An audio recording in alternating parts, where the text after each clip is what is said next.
This is Nan McKay, and I would like to introduce you to Dr. Wendee Wechsberg. She is director of the Substance Abuse, Gender, and Applied Research Program at RTI International. She's also the founding director of the RTI Global Center, a center across all of RTI International, an independent nonprofit. The Global Gender Center is dedicated to connecting researchers who address gender inequities and disparities worldwide.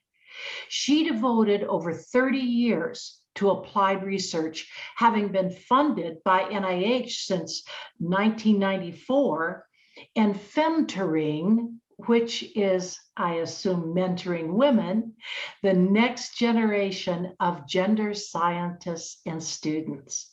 Dr. Wechsberg is the developer of the woman-focused HIV program for prevention called the Women's Health Co-op. The Women's Health Co-op has been included in the USAID Compendium of Gender HIV Interventions that are recommended for use in Africa. This has been adapted for 20 years in South Africa, in the US, and in other countries. So welcome, Wendee. Thank you. Thank you, Nan, for inviting me to your awesome program and to allowing me to talk about what I love to talk about. You've worked on women's issues really for most of your life. Let's start with the RTI Global Gender Center. What would you say is the vision of the center? Well, the vision of the center, of course, is to address inequalities globally and disparities. And we actually see it, we lump a lot of things. We've been doing it from the get-go, but we finally organized into the center across the whole institute into economic empowerment, health and wellness, educating girls and women, and ending gender-based violence. And the issues of inequalities, of course, are intersectional, and they're also cultural. And to address long-standing patriarchal societies takes a lot of work. And so we have projects that help governments and work with NGOs and help with donors. And we're really on the ground. And we're now in 84 countries. And over the years, we've had over 600 projects. What would you say is your strategy? I would say the most important strategy is, as a feminist, I would say, is not about competition, but collaboration. And my personal strategy is making sure we work within communities, with communities, having people at the table, and making sure we just don't have them at the table, but we're listening. Tell us about maybe the gender-based violence issues that you encounter, and explain a little bit about how you impact this area. Well, I can say personally from experiences from doing a lot of formative work on the ground, and if we go back to the cultural impact of where women don't have equality in relationships and where men have ownership still, if we look at in countries where women are married off, we still have child brides, and men have property of the wife, they also feel that they have the right to keep a woman disciplined, which is beating, or in line, which is beating. And the kind of work that we've actually tried to do on the ground is work with men and women about understanding the laws about abuse and actually talking about equality issues and appreciation and respect and communication and problem solving without violence. So those are the kind of things about education and skills building and even long-term learning that actually worked. So we're actually not just working with women, we're working with men. And in some of the projects, not just mine, we have surveyed and worked in putting sexual assault kits together. We've surveyed campuses in the US. As far as we know, the sexual assault we know has been a problem on US campuses, but also in the Air Force. So RTI has been involved in so much in addressing gender-based violence, and we want to have an impact, and we have lots of impact stories on our website. So if we go back to those patriarchal societies, what are you finding is the best way to reach the men?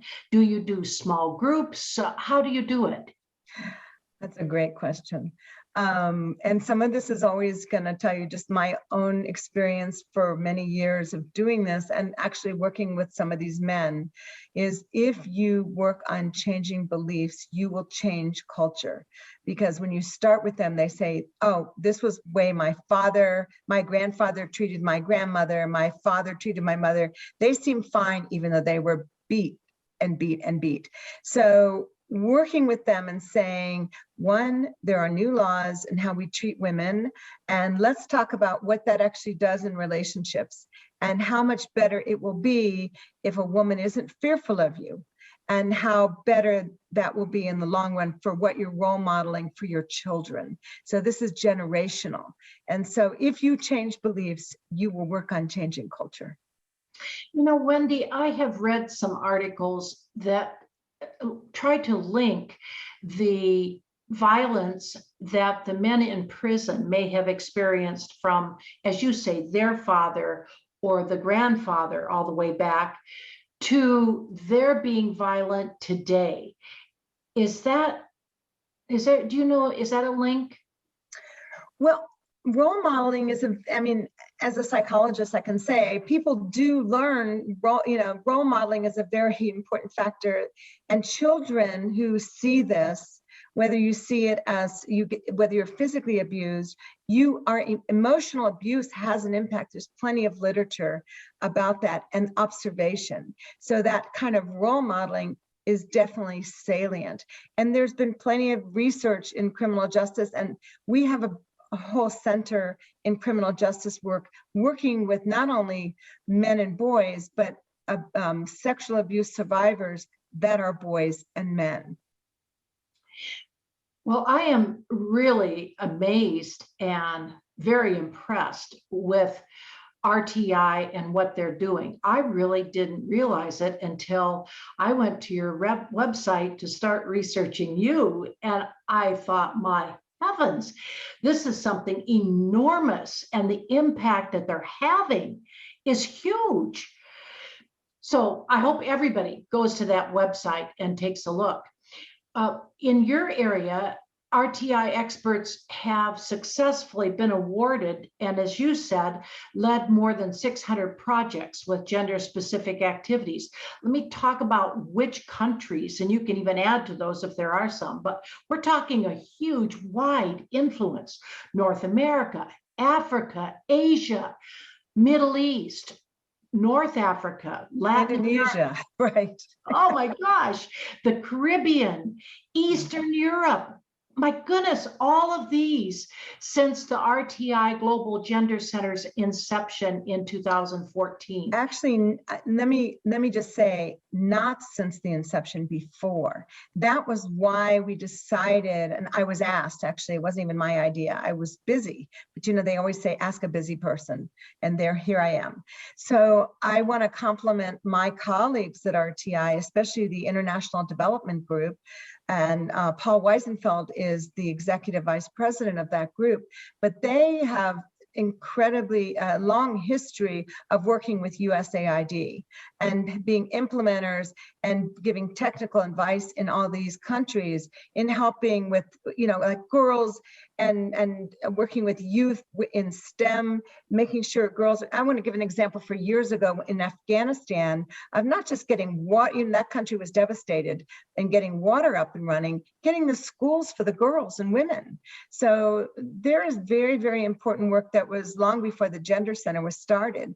But when we went back and looked to see what we've been doing, we go, people need to know that we have a history doing this, and we continue to be very committed to gender issues. Tell me about some of these projects. Talk a little more about the projects in these countries with some examples. Okay, so I just talked about some of the gender-based violence ones and the male survivors in the U.S. air.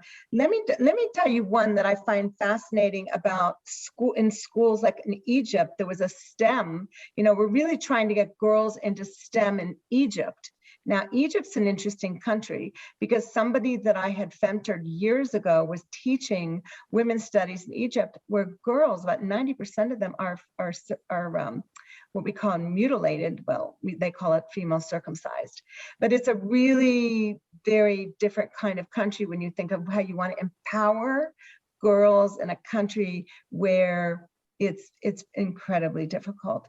And we've been in Liberia. There's been really great in Africa, Kenya, Dominican Republic, we've worked on workforce capacity, but there's also been really important early childhood reading programs and translating reading materials so that young children, we talk about gender, we're not just talking about women, gender's fluid. And so we need to be thinking about girls and boys reading, but we also want to keep girls in school longer. And so when I talk about education, and then we talk about education that also flows into empowerment and the workforce capacity, the longer we keep girls in school, the better off they'll be to be able to get jobs and employment. And those are the kind of things that we've actually done in a lot of the African countries. And let me just talk about the reproductive health work we've done in Africa. For example, we talk about mortality, morbidity, the Zika work that we've done around pregnant women, and also following up women that are pregnant and postpartum, because how many women, they're not in hospitals, where are they giving birth in these countries where they don't have, some of these, they're in huts with midwives or somebody who can help them have babies. Some of them bleed out. So we have technologies that have worked with following women to help them survive their postnatal periods. So when we talk about morbidity, mortality of women that are undergoing postnatal care, it's phenomenal, the kind of work that we've done, supported by the Gates Foundation, USAID. So we've had a lot of really important donors involved at RTI. In your 20 plus years of clinical experience, what would you count as your biggest successes? Well, my 20 years of clinical experience were totally devoted to people who had substance use and abuse problems. And at that particular time, I was really working on opiate use disorders and replacement therapies. And then I got involved with HIV. And so I really learned, I guess when you're saying what were the challenges, is reaching people of color, reaching African Americans who are and continue to be the most affected by HIV. And that's why I've been so committed to be in these communities, because they won't access treatment programs that also were traditionally more white. And we did the counselors. I really worked to get counselors to look like the people we were trying to reach. And I do that in my current research program as well. So when we talk about disparities, people that are, have substance use problems, GBV, this intersectional, not lacking power to control their own bodies, women mostly, but it could be, when we talk about gender fluid, people that identify LGBTQ, have drinking problems, are the most abused, the most suicide, and the most murdered. So even in the Gender Center, we've developed some instruments even for surveying these populations, because we know there are these gaps. So science does ask the next question. And as a clinician, I realized, I'm not doing enough. I thought I'd never give clinical work, by the way. What's a scientist? Oh, you must be kidding. I once walked into RTI and I go, would I ever thought of myself as a social scientist? But if you ask the questions and reach more people, you will have a greater impact. Yes. Is there anything that you wish you would have done differently when you look back at your career? I always think I can be better. And I don't always feel I'm the smartest person at the table. And that's why I've really learned to develop great teams and appreciate everybody and never compliment everybody enough. So I've learned to be less critical, more supportive, more loving. There's not enough love in the world. And I just love the teams we have in South Africa. And South Africa's on fire right now. And they're still working. They're still working in our clinics. And they, we are all passionate about what we do. And I can only tell them how much I care and love what they do, and to stay safe right now. What were some of what you would call your biggest challenges? And then on the other side, your biggest accomplishments? My biggest challenges, well, as a researcher, my biggest challenges are to continue to stay funded with NIH. So we'd have to be persistent about continuing to, get ourselves published, write the research. And I must admit that we have always so much data we don't get written. We always want more students to be involved and to learn to write. So those are challenges that I always think I can be better at doing that, but we're so busy. I am grateful that I've been so well funded, and I want to really make sure that the next generation, our early career, our mid-career investigators are continue to be well funded, while NIH, thank goodness, is concerned about the ethnic social determinants of poverty, reaching minorities, reaching people of color, and also the stigmatizing issues that people face in communities, in clinics, how they're treated in clinics. We're really addressing issues of how people are treated in clinics if they're living with HIV or if they're using substances, what happens in clinics. And we've really been looking at this and addressing it through interventions, but there's so much work still to be done. So I can just tell you, we're not there yet. Let's talk a little bit about leadership for the younger generation. Okay. Well, I'd like to say within my own group and for me is that I'm really enjoying helping other people be in the limelight. I don't need to be in the limelight anymore. I'm really happy to push them out and helping them get that kind of exposure. My involvement with the Women NC, which is a nonprofit in North Carolina that's also connected to UN Women. And that's a very exciting program. As an adjunct professor at our local universities, Duke University, North Carolina State, North Carolina Central, and UNC, what did I make sure I said? Duke, UNC, North Carolina State, and North Carolina Central. These 4 universities, we have young scholars that we call our FemTs. Our scientists and affiliates from the Gender Center are working with these scholars on research projects to actually address gender disparities in North Carolina. And their new projects are pretty exciting this year because some of them are post-COVID, addressing housing, addressing childcare, and let's see, I even had a list, how Black girls are punished about dress codes in school, reproductive health cares and STIs. And these projects are local to global. So they are North Carolina, but they will do a research project that they have to present and here locally. And then we hope to present for UN Women and other big groups. But then they also have to figure out how they're going to advocate with local legislatures or superintendents. We had one project that actually changed STEM classes for girls. There were none in the computer classes. So this program that the Gender Center is connected to with the local universities is exciting because we're starting early. Sometimes we say we don't start early enough, like reading. Do we read to our toddlers, or are they looking at the little, apps now? Are we still reading? Do kids learn to read? Like, reading is the most important thing. And so do we start early with them learning how to write, to learn to do research as undergraduates, to get them ready for graduate school? And some of our scholars in the last year have gone to graduate school, gone to law school, and they've been inspired. And one is coming back now and wants to volunteer to tape what our new scholars are doing this year, so that we actually have a storytelling journey of what they're doing. And so, yeah, it's very exciting. Women NC is just an awesome nonprofit that is just a collaboration with the Gender Center and the local universities. And that leadership program involves growing them into knowing, how do we have an impact? And you can have an impact in many ways. Do you have a plan to expand what you're doing with these universities into other states and universities? You think big.